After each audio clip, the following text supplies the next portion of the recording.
Assalamualaikum warahmatullahi wabarakatuh. Sugeng enjang pinaringan berkah. Alhamdulillahirobbilalamin. Allahumma sholli wa sallim ala Sayyidina Muhammad. Apa kabar teman-teman?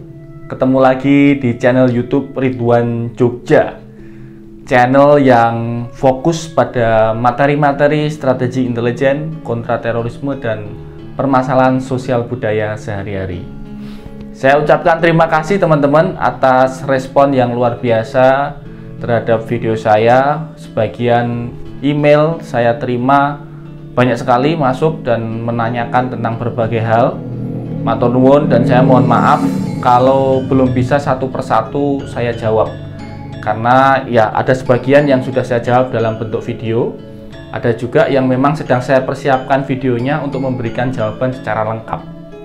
Tentunya kesabaran dan interaksi dari para subscriber, para spy master ini menambah semangat kami untuk terus berkarya, untuk memberikan khasanah ilmu pengetahuan terkait dunia intelijen kepada teman-teman semua. Nah, video kita hari ini kita akan menjawab salah satu permintaan atau pertanyaan dari subscriber kami yang bertanya tentang apa itu profesi sandiman atau profesi yang sekarang induknya bernama Badan Cyber dan Sandi Negara, BSSN ya.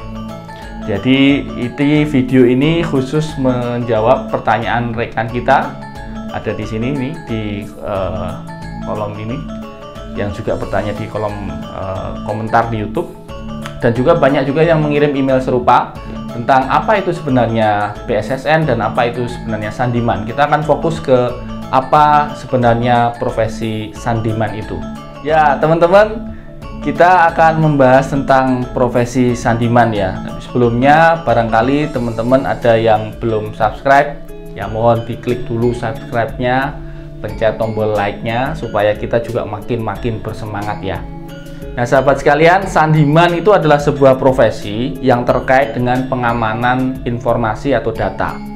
Mereka adalah aparatur sipil negara atau ASN ya, dulu namanya PNS. Nah ada dua jalur penerimaan sandiman. Yang pertama adalah melalui perekrutan bibit unggul, yakni screening dan seleksi adik-adik lulusan SMA terbaik se-Indonesia, yang kemudian nanti akan dididik selama 4 tahun di Politeknik Sandi dan Cyber Negara. Itu adanya di Ciseeng, Bogor, Jawa Barat. Nah, tentunya syarat-syaratnya teman-teman bisa lihat sendiri di websitenya Politeknik Sandi ya, karena di situ sudah jelas, misalnya apa lulusan SMA dengan grade tertentu, nilai tertentu, matematikanya terutama, karena memang lebih banyak di situ akan mempelajari sistem pengamanan persandian ya. Kalau teman-teman yang kemarin simak satu sandi sederhana yang sudah saya posting di video sebelum ini ya, yang ada kompetisi mengirimkan sandi dengan teknik one time pad, itu hanyalah satu sandi yang sangat-sangat sederhana dari ratusan bahkan mungkin ribuan teknik persandian yang dipelajari di Politeknik STSN.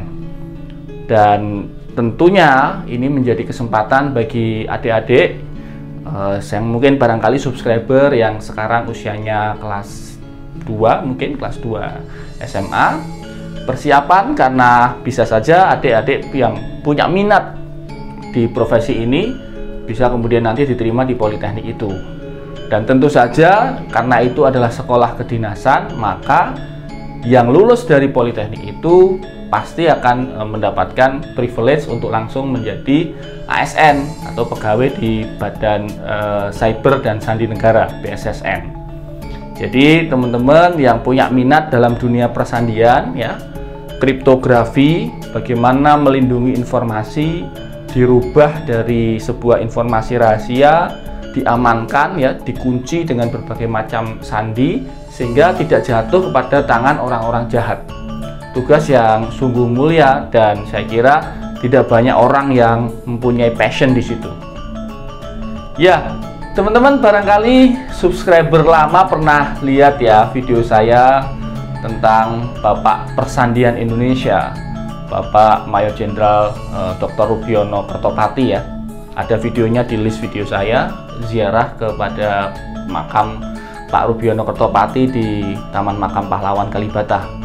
Saat itu persandian dibuat dengan sangat sederhana yang disebut dengan buku C atau buku kode yang diciptakan oleh beliau. Tapi walaupun sangat sederhana, teknik persandian itu berhasil membawa martabat bangsa Indonesia.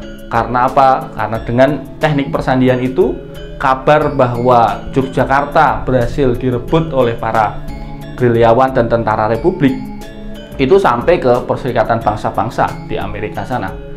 Nah, tentu hari ini persandian sudah sangat advance ya. Hari ini kita bisa mengubah satu informasi dalam misalnya dalam dokumen kertas begitu ya, bisa diubah menjadi sebuah gambar kecil ya. Bahkan dengan teknologi tertentu bisa diubah dalam beberapa huruf saja, yang kalau kemudian itu diekstrak atau kemudian menggunakan teknik tertentu atau software tertentu, ternyata dalamnya adalah ratusan bahkan mungkin ribuan dokumen gitu ya. Nah, teknik-teknik itulah yang kemudian dipelajari oleh Sandiman. Nah, kalau teman-teman ingin mempunyai bayangan tentang bagaimana profesi ini, silahkan, banyak sekali film-film tentang seorang ahli kriptografi ya. Teman-teman bisa search aja film-film yang dengan query misalnya National Security Agency NSA. Di sana ada banyak film-film yang berkaitan dengan profesi itu. Tapi tentu saja sekarang dokumen tidak dilindungi dalam bentuk kertas selubung begitu, kemudian disandi sederhana seperti kita belajar di one time pad. Tapi juga sudah sangat advance ya, sudah sangat-sangat canggih gitu. Detailnya tentu saya tidak tahu, dan juga kalaupun tahu tidak bisa menjelaskannya dalam video ini. Nah teman-teman, Sandiman itu nanti juga akan bertugas di kedutaan-kedutaan besar kita di luar negeri. Jadi buat adik-adik yang punya passion sebagai traveler gitu ya, sekaligus ingin berbakti kepada negara, bisa kemudian mencari informasi tentang bagaimana mendaftar dan bagaimana diterima di Politeknik Sandi. Karena itu terbuka lebar, nanti adik-adik bisa ditugaskan di KBRI di Washington DC, KBRI di New Delhi, India, di semua belahan dunia. Kenapa? Karena petugas persandian itu nanti bertanggung jawab mengamankan dokumen yang dikirimkan dari perwakilan-perwakilan kedutaan kita di luar negeri untuk Kementerian Luar Negeri di Jakarta. Supaya apa? Supaya tidak diintercept, supaya tidak dicegat oleh orang-orang jahat. Ya, teman-teman, Sandiman juga dapat diperoleh profesi ini, sertifikasi profesi ini juga bisa didapatkan oleh ASN yang bekerja di kementerian-kementerian di luar BSSN, termasuk yang bekerja di dinas-dinas di pemerintah daerah, dengan cara mengikuti pendidikan di Pusdiklat, Pusat Pendidikan dan Latihan Badan Cyber dan Sandi Negara, yang terletak di Bojonggede, Jawa Barat. Nanti ada mulai dari Diklat Sandiman tingkat dasar, Diklat Sandiman profesional, tingkat mahir, sampai tingkat terampil gitu ya. Ada peraturannya dan bisa dilakukan seleksi oleh teman-teman ASN yang barangkali berminat juga mempunyai sertifikasi profesi Sandiman. Nah, sebenarnya Sandiman ini orang intel atau bukan? Kalau saya lihat ya ini menjadi bagian yang kita sebut sebagai sinyal intelijen atau SIGIN ya. Jadi intelijen kan macam-macam ya, ada human intelligence, ada imagery intelligence, ada sinyal intelijen. Nah, teman-teman bisa scroll video saya di awal-awal dulu tentang apa itu intelijen. Di situ saya sudah jelaskan bedanya. Nah, persandian Sandiman ini termasuk bagian dari komunitas SIGIN atau sinyal intelijen. Mereka mempunyai kemampuan untuk melakukan perlindungan data terhadap satu dokumen rahasia yang jangan sampai dokumen itu jatuh ke tangan lawan. Nah, satu skandal yang saya kira teman-teman semua pernah nonton ya, yakni tentang Edward Snowden. Nah, itu salah satu film yang menurut saya diangkat dari kisah nyata Snowden, yang menunjukkan bagaimana Snowden sebagai tenaga kontrak ya, tenaga kontrak NSA berhasil mencuri data di dalam kantor NSA gitu, di dalam laboratorium NSA yang sangat canggih. Dan Snowden ini menjadi contoh betapa secanggih-canggihnya perlindungan data tetap ada bisa kemungkinan breaching atau ada kebocoran informasi. Jadi tonton teman-teman yang punya minat sebagai sandiman, tonton juga soal Snowden. Ya, itu saja saya kira ya teman-teman ya, penjelasan singkat di video kita hari ini, menjawab email dan menjawab pertanyaan teman-teman. Ada yang bertanya tentang apa sih bedanya BSSN dengan BIN ya. BSSN memang fokus di situ karena namanya saja Badan Cyber dan Sandi Negara. Mereka ASN ya, jadi bukan ya, ada sebagian yang terlibat dalam komunitas intelijen, tetapi mereka sebenarnya bagian dari ASN biasa begitu. Memang kalau dalam terminologi intelijen mereka bisa disebut sebagai intelijen karena bagian dari sinyal intelijen atau SIGIN tadi. Jadi teman-teman, menarik sekali kalau Anda berminat menjadi seorang sandiman karena tugasnya saya kira sungguh mulia ya, melindungi informasi semaksimal mungkin supaya tidak jatuh ke tangan orang-orang yang jahat. Tentu di sini karakter utama seorang sandiman adalah trustworthy atau jujur. Itu karakter utama dan paling pertama, harus bisa jujur dan dapat dipercaya. Bayangkan, ini rahasia negara teman-teman. Kalau Anda seorang sandiman ditugaskan di sebuah kedutaan yang sangat strategis, misalnya kedutaan Amerika Serikat, kedutaan besar Republik Indonesia di Amerika Serikat atau KBRI di Beijing, informasi-informasi yang masuk dari kedutaan itu yang akan dikirim ke Jakarta itu informasi yang sangat-sangat penting. Bayangkan kalau seorang petugas sandiman di sana adalah orang yang tidak trustworthy, maka akan terjadi banyak sekali kerugian bagi negara ini.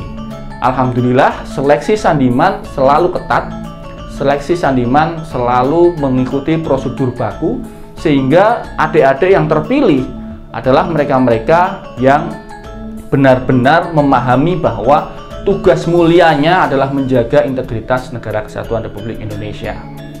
Tidak sekedar mengamankan 1 atau 2 lembar kertas, tapi ini adalah mengamankan integritas dan marwah bangsa. Ya teman-teman, salah satu yang cerita ke saya langsung tentang betapa menariknya profesi sandiman itu adalah mantan Kepala Lembaga Sandi Negara, Bapak Mayor Jenderal Purnawirawan Joko Setiadi.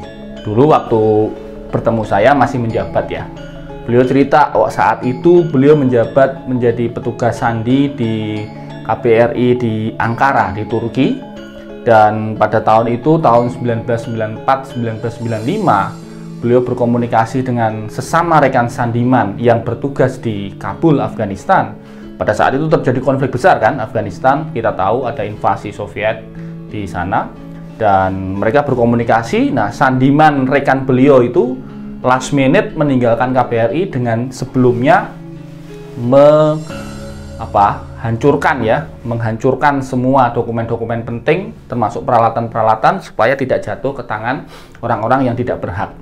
Nah, jadi ini bukan film teman-teman, ini kisah nyata yang diceritakan oleh Bapak Mayor Jenderal Joko Setiadi. Sekarang beliau sudah pensiun, dan sebuah cerita yang menarik dan menantang. Mari teman-teman yang punya passion di dunia persandian, kriptografi, sering ngasih kode ya kan, ngasih kode ke mantan atau ngasih kode ke pacar, nah itu cocok nih jadi sandiman. Itu saja ya teman-teman, jaga kesehatan, ini masih di era pandemi teman-teman, tetap semangat, jaga jarak, pakai masker, dan makan makanan bergizi, sering cuci tangan. Semoga kesehatan, keberkahan senantiasa terlimpah kepada Anda semua. Salam terbaik untuk orang-orang yang Anda kasihi dan salam intelijen.